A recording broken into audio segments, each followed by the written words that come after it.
వాళ్ళు ఉంటాయి కూడా ఫస్ట్ ట్రైమిస్టర్లో ask them to not work.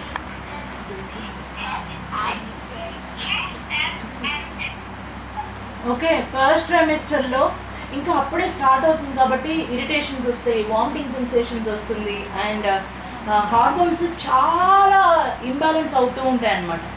ఆ టైంలో you get lots of sleep, you need lots of rest. ఆ టైంలో మీరు ఆఫీస్కి వెళ్ళారనుకోండి, వర్క్ చేయగలుగుతారు, బట్ అదే టైంలో కానీ మీరు పడుకొని ఉండండి, మీకు ప్లస్ బేబీకి కంప్లీట్ రిలాక్సేషన్ దొరుకుతుంది. కానీ తెలియని వాళ్ళు చాలామంది పెద్దవాళ్ళు అంటారు, మేమందరం కనలేదా, ఎందుకు అంత ఫస్ట్ ఇంక మొన్నే కదా నెల తప్ప అప్పుడే ఎందుకు ఇంత కష్టపడుతున్నాం అని. మీకే కాదు, నాకు కూడా ఇలాంటివి చాలా ఎదురయ్యాయి. మొన్న గుంటూరు వెళ్ళాను, ఇంకా సెకండ్ మంత్ కంప్లీట్ అయిన థర్డ్ మంత్లోనే వెళ్ళినప్పుడు మా రిలేటివ్స్ అందరు పెద్దవాళ్ళందరూ మెట్లు ఎక్కుతూ ఉన్నాను, చాలా స్లోగా ఎక్కుతున్నాను. వాళ్ళు అడుగుతున్నారనమాట, మేమందరం కన్నా అయినా నువ్వు 100 మందికి క్లాస్ చెప్పావు, నువ్వేంటి అలా చేస్తున్నావు అని. పరిగెత్తాలా అని అడిగాను. ఎందుకు అనంటే ఆల్రెడీ బాబుకి 11 years ఏజ్ వచ్చింది. ఆఫ్టర్ 11 years నేను కన్సీవ్ అయ్యాను, అదొకటి. And age 30+.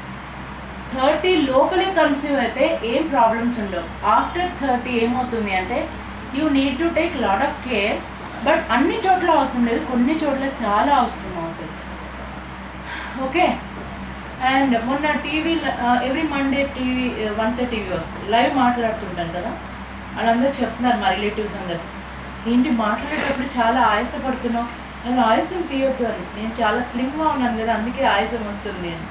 సో వాళ్ళు ఏంటంటే వాళ్ళు పిల్లల్ని కన్నారు, ప్రతి ఒక్కరిని కూర్చోబెట్టి ఎడ్యుకేట్ చేయాల్సిన అవసరం చాలా వచ్చింది అక్కడ నాకు. నేను అనుకున్నాను, వాళ్ళతో కూడా నేను చెప్పాను, ఇన్ని 100 మందికి క్లాసెస్ ఉన్నా నాకే ఇలాంటి ఎదురవుతున్నప్పుడు ఓకే నేను మేనేజర్నా, మా పిల్లలు పాపం చిన్న చిన్న పసిపిల్లలు, వాళ్ళ మీద ఎవరైనా కామెంట్ చేస్తే ఏడుస్తూ ఉంటారు అని. అందుకే వెంటనే ఫేస్బుక్లో రాసేస్తాను. సో ఎవ్రీడే ఫేస్బుక్ అప్డేట్స్ మీరు చూడండి. ఓకే, మీకోసమే రాస్తున్నాము అదంతా కూడా. సో దానిలో క్లియర్గా ఉంటుంది ఎక్కడెక్కడ కామెంట్స్ వస్తాయి, ఎవరెవరు ఏమంటారు, మీరు ఎలా తీసుకోవాలి దాన్ని అని. మీకంటే ఇప్పుడు నేను ఉన్నాను కాబట్టి అందుకే చెప్తాను కదా, ఫస్ట్ రియాక్షన్ అమ్మాయినా నానైనా నేనే. ఓకే, సో అందుకని whatever you get the doubts or plan you just clear which. Pranayama, mental state, మానసిక స్థితి అండ్ ఫిజికల్ స్టేట్, ఫుడ్, ఇవన్నీ మాత్రం కంపల్సరీ. అండ్ ఇంకొకటి, మీకు ప్రెగ్నెన్సీలో హార్మోన్స్ ఇంబ్యాలెన్స్ వల్ల కొన్ని ఇరిటేషన్స్ ఇవన్నీ వస్తుంటాయి కాబట్టి దాన్ని ఏదో ఒక ఎనర్జీ లెవెల్లో మనం ఛానలైజ్ చేయాలని నేను చెప్తున్నాను. సో మనం ఇక్కడ ఏం చేస్తాం, నార్మల్గా ఒక ఎక్స్ట్రా యాక్టివిటీ చేస్తాం, ప్రాణాయామ కాకుండా, రైమ్స్ కాకుండా వేరే యాక్టివిటీ. ఏంటది చెప్పండి? కరెక్ట్, డ్రాయింగ్స్ అండ్ పెయింటింగ్ కదా. నాకు ఇప్పుడు గమనించిన డ్రాయింగ్ వేయాలనిపించలేదు. అంటే ఫస్ట్ ట్రైమిస్టర్లో ఆల్మోస్ట్ బ్యాంగిల్స్ వేసుకోవాలనిపించట్లేదు, డ్రాయింగ్ వేయాలనిపించలేదు. ఇంకా ఏంటి మరి నేనేదైనా సాధన చేయాలి. ప్రాణాయామం అయితే హ్యాపీగా చేస్తాను, బట్ ఏం సాధన అనుకున్నా ఏంటంటే నేను చాలా బాగా పాడతాను, నాకు తెలియకుండా నేను అవర్స్ టుగెదర్ రోజు పాడుతున్నాను. ఎట్లా అలసట వస్తుంది, but still I'm singing mini songs. And you know కాలేజ్లో ఉన్నప్పుడు నా వాయిస్ ఎలా ఉందో it has come back now. ఎంత హై పిచ్లో పాడుతున్నానంటే అంత హై పిచ్లో పాడుతున్నాను. I'm so surprise. ఇదంతా యాక్చువల్గా నాది కాదు, బేబీది. Everything is giving, you know, like. అందుకే నేను మీకు కూడా ఒకటి చెప్పాను, మీకు ఏది కావాలన్నా you just ask the baby, because అడగకముందే బేబీకి తెలుసు, అన్నీ అలాగే సెట్ చేస్తూ ఉంటుంది. ఒక చిన్న ఎక్స్పీరియన్స్ కూడా చెప్పాను. మొన్న వచ్చేటప్పుడు ట్రైన్ టికెట్ కన్ఫర్మ్ అవ్వక బస్లో రావాల్సి వచ్చింది లాస్ట్ మినిట్లో. బట్ అక్కడ ఏంటంటే ప్రెగ్నెన్సీ టైంలో బస్లో మనం ట్రావెల్ చేయలేము because of the washrooms and. So సరే అని అలాగే వస్తున్నాను, వాటర్ తాగుతూనే ఉన్నాను. అండ్ వాష్రూమ్కి వెళ్ళాల్సి వచ్చింది. డ్రైవర్ దగ్గరికి వెళ్ళి బాబు ఒకసారి ఆపాలి అంటే చాలా తిట్టేశాడు ఆయన. ఏం మేడం అలా ఆపడానికి ఉండదు, అసలుకి తెలంగాణ ఇష్యూ గొడవలు అవుతున్నాయి చెప్పినప్పుడు 2 సార్లు అడిగాను, ప్లీజ్ బాబు నేను ప్రెగ్నెంట్ అని, అందుకనే ప్లీజ్ అని. ఎవరైనా సరే ఆపడానికి లేదు. సరే నిన్ను అడిగేది ఏంటి, okay baby it's an emergency now I have to go to washroom అంతే అనగానే ఆపేసాడు. 2 hours ఆపాడు. ఏంటి అని అడిగితే సెక్యూరిటీ వాళ్ళు ఇక్కడ ఆపారు మేడం.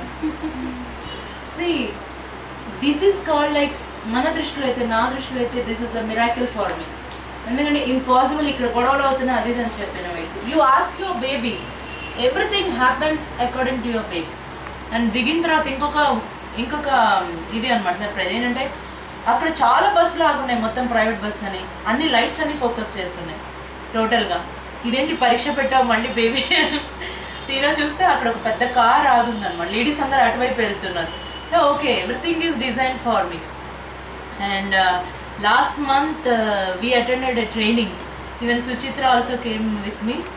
అక్కడ ఆశ్చర్యం ఏంటంటే ఇంకా అప్పుడే జస్ట్ కన్సీవ్డ్ కదా.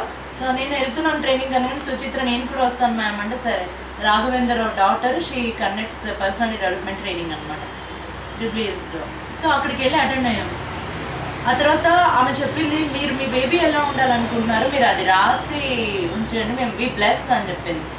అంటే సరే అని చెప్పేసి ఓకే అని కొంచెం ఓకే అన్నాము. అక్కడ అంతా రాసిన తర్వాత దేవర్ లైక్ 25 to 30 మెంబర్స్ ఉన్నారు. అందరు మమ్మల్ని మధ్య, నాతో పాటు ఇంకో ప్రెగ్నెంట్ ఉంది, మమ్మల్ని కూర్చోబెట్టి చక్కగా బ్లెస్ చేశారు. See what ever happens in your life, it is completely designed by your baby. You just trust the baby, everything falls in place. Yes or no? Even the delivery. అందుకే నేను మీకు చెప్తాను, మీరు ఒక డేట్ ఏర్పరచుకోండి, డాక్టర్ ఒక date చెప్తారు, doctor మామూలుగా చెప్తారు, బట్ మీకు ఏదైనా దగ్గరగా అనిపిస్తే ఒక డేట్ అనుకోండి, మీ ప్రకారమే అది అవుతుంది అని. Even I'm also practising a lot. So let me have. ఇప్పుడు ఇంకా 3rd month కంప్లీట్ అవ్వలేదు కదా, సో ఇంట్లో కొద్దిగా అటు ఇటుగా జరుగుతుంది. నేనేమో గర్ల్ అని, వాళ్ళేమో బాయ్ అని కొద్దిగా ఏడిపిస్తూ ఉన్నారు. సో నేను let me complete 3 months.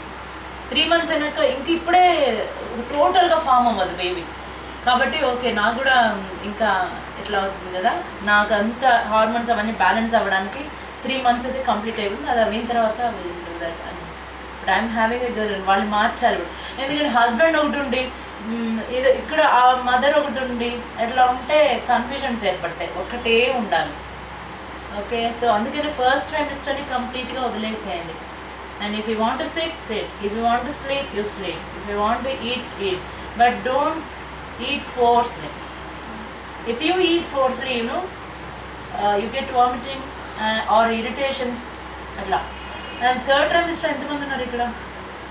Already Prashanth is senior అందరికన్నా, డెలివరీకి రెడీగా ఉంది కదా. ఇంకొక 15 days, ఇంకో 1 month. ఓకే, ఇక్కడ 1 month, ఇంకో 2 months. Okay, so Prashant is senior, so 9th month. Are you working? అంటే ఇంట్లో. సో 7th, 8th, 9th ఈ 3 months are very very important. మీరు ఎంత పని చేస్తే అంత పెల్విక్ పార్ట్ అంతా కూడా అంత ఫ్లెక్సిబిలిటీ ఏర్పడి నార్మల్ డెలివరీ, మీకు ఖచ్చితంగా నార్మల్ డెలివరీ అవుతుంది. ఎందుకంటే your body is completely design for normal delivery. అర్థమైందా? ఊర్లోకి వెళ్ళి చూడండి, ఈ అమ్మాయి నిర్మలకి ఆల్రెడీ 2 పిల్లలు ఉన్నారు. 2nd బేబీ అప్పుడు ఏదో కొద్దిగా ఇరిటేషన్గా ఉండి చెకప్కి వెళ్ళి మాచర్ల, అక్కడ దగ్గరలో 2 చింతలు అనే చిన్న విలేజ్లో ఉంటారు వీళ్ళు. మాచర్లకి వెళ్ళినప్పుడు అక్కడంతా స్కాన్ చేసి మొత్తం చూసి, పద నేను అడ్మిట్ చేయాలి, నీకు ఏదో ప్రాబ్లం ఉంది అని చెప్పారంట. బట్టలు తెచ్చుకుంటారని ఇంటికి వచ్చేస్తుంది, అక్కడి నుంచి వెళ్ళలేదు. సో ఊర్లలో నార్మల్ వాళ్ళు చేస్తారు కదా, వాళ్ళు నార్మల్ డెలివరీ, అసలు డెలివరీ అయినట్టు కూడా ఈ అమ్మాయికి తెలియదు, అంత సులభంగా చేశారు. మనం we people who are staying in cities, we become more sensitive. Yes అన్న, ప్రతి చిన్న దానికి లేచిన అమ్మ అన్న పాపం హస్బెండ్ ఏం తెలియక పాపం చాలా బాధేస్తుందేమో. Of course we need lots of love. ఎందుకంటే ఈ ప్రెగ్నెన్సీ టైంలో వీ బికమ్ మోర్ ఎమోషనల్. ప్రతిదీ ఈ టైంలోనే వాళ్ళ ఎమోషనల్ బ్లాక్మెయిల్ చేయడానికి ఒక మంచి అవకాశం. Please don't mind. మళ్ళీ వాళ్ళు ఏదైనా అడిగినా కూడా ఎమోషనల్ బ్లాక్మెయిల్ చేస్తాను అనుకోకండి, అలా అనుకున్నా పర్లేదు. 9 months you give your unconditional love, అంతే.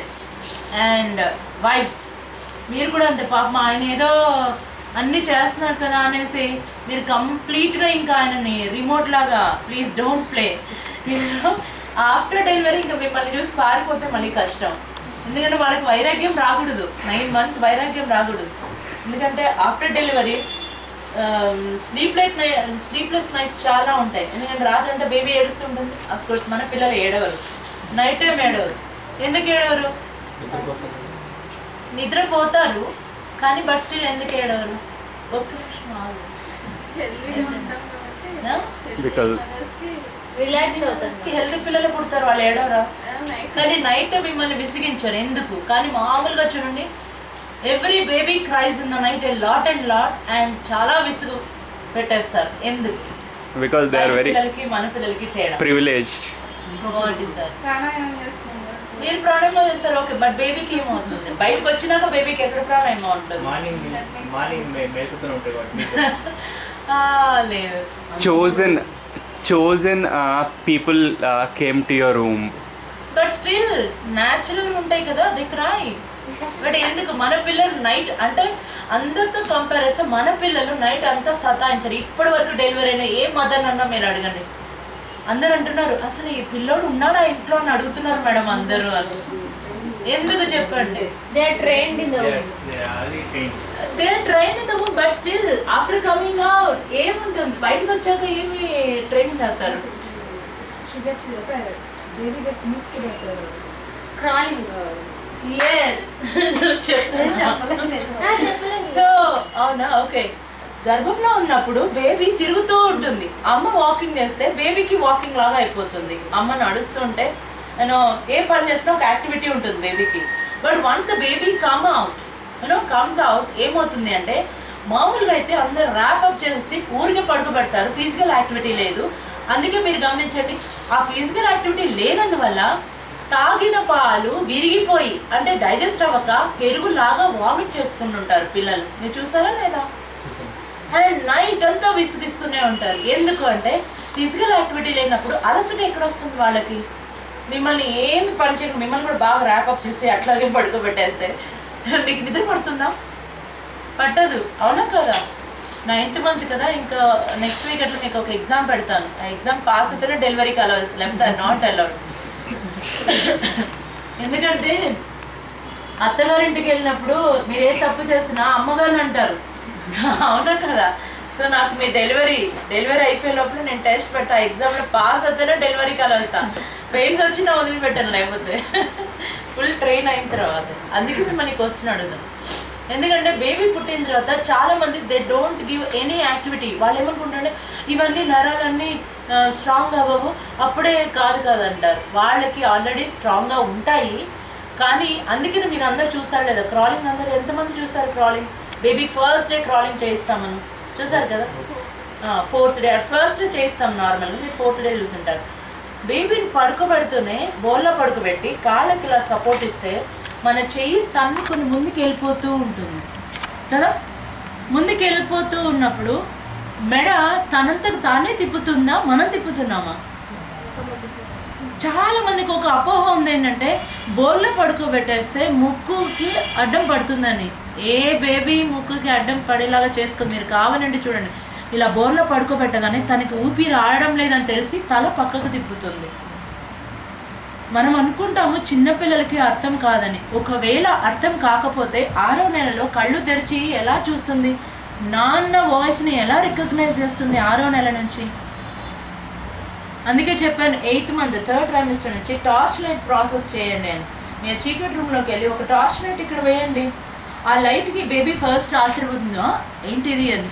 మళ్ళీ ఇటువైపు వేయండి, డింగ్ అని ఇటువైపు వస్తుంది. మళ్ళీ ఇటువైపు వేయండి, the baby comes this side. Have some fun with the baby. Talk to baby, give running commentary, whatever you talk, whatever you speak to baby, the baby responds immediately. Experience అవుతున్నారా లేదా మీరు అందరూ?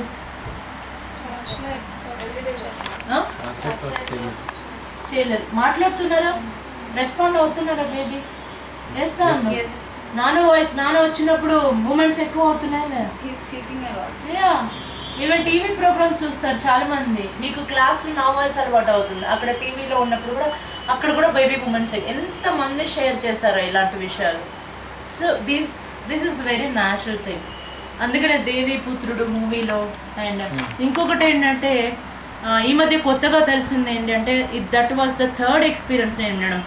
ఈ మంజుల సీరియల్, చంద్రముఖి సీరియల్ అని వస్తుంది, దానిలో చేసింది అమ్మాయి మంజుల అని. తను డెలివరీ అవ్వకముందు 6th monthలో మీకు అందరికీ సోల్ ఎంటరింగ్ అండ్ మెడిటేషన్ ఇస్తాం కదా. ఆ మెడిటేషన్ ఇచ్చిన రోజు నేను అందరికీ చెప్తాను, మీరు ఇంతసేపు స్పెషల్ మెడిటేషన్ చేశారు, ఈరోజు సోల్ ఎంటర్ అయింది బేబీకి, కాబట్టి మిరాకిల్స్ జరగవచ్చు, అది మీ పైన డిపెండ్ ఉంటుంది. మీరు ఎంత బాగా సాధన చేస్తే అన్ని మిరాకిల్స్ అని. నెక్స్ట్ డే ఎర్లీ మార్నింగ్ 5 o'clockకి వాళ్ళు ఫోన్ చేసి షీ వాస్ క్రైమ్. ఏమైందమ్మా ఏమైంది, నేను ఏమైందో అనుకున్నాను. ఈరోజు వస్తే బేబీ అరుపులు బయటికి వినిపిస్తున్నాయి మేడం. మీ హస్బెండ్కి ఇవ్వండి ఒకసారి అని. హస్బెండ్కి కూడా ఇచ్చారు, ఆయన కూడా టీవీ యాక్టర్ అని, హీరో. సో హస్బెండ్కి ఇస్తే మేడం నేను ఎప్పుడు వెళ్ళలేదు, ఫస్ట్ టైం విన్నా, నాకు భయం వస్తుంది అన్నారు. వీటన్నిటికీ మీరు కూడా రెడీగా ఉండండి. అరుపులు వినిపించవచ్చు కూడా. తర్వాత పురాణాలు తెలిసిన వాళ్ళ దగ్గరికి వెళ్ళి స్వామి ఇలా అవుతుంది అని అంటే, పురాణాలు ఇవన్నీ ఉన్నాయి కదమ్మా, ఇంకా చైతన్యవంతులు అయితే మాట్లాడతారంట. అది మరి మనకి ఇంతవరకు తెలియదు, అవునా కదా?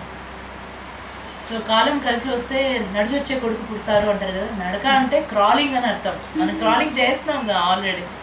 సో ఆఫ్టర్ డెలివరీ కంపల్సరీ మీరు ఈ హాస్పిటల్లో ఉంటే మేమే ఉంటాం కాబట్టి డెలివరీ టైంలో అండ్ క్రాలింగ్ టైంలో మేమే ఇస్తాం మీకు. బ్రెస్ట్ క్రాలింగ్ దగ్గర నుంచి రోజు క్రాలింగ్ ఇస్తాం. బట్ వేరే హాస్పిటల్లో ఉన్నప్పుడు మాకు ఈ హాస్పిటల్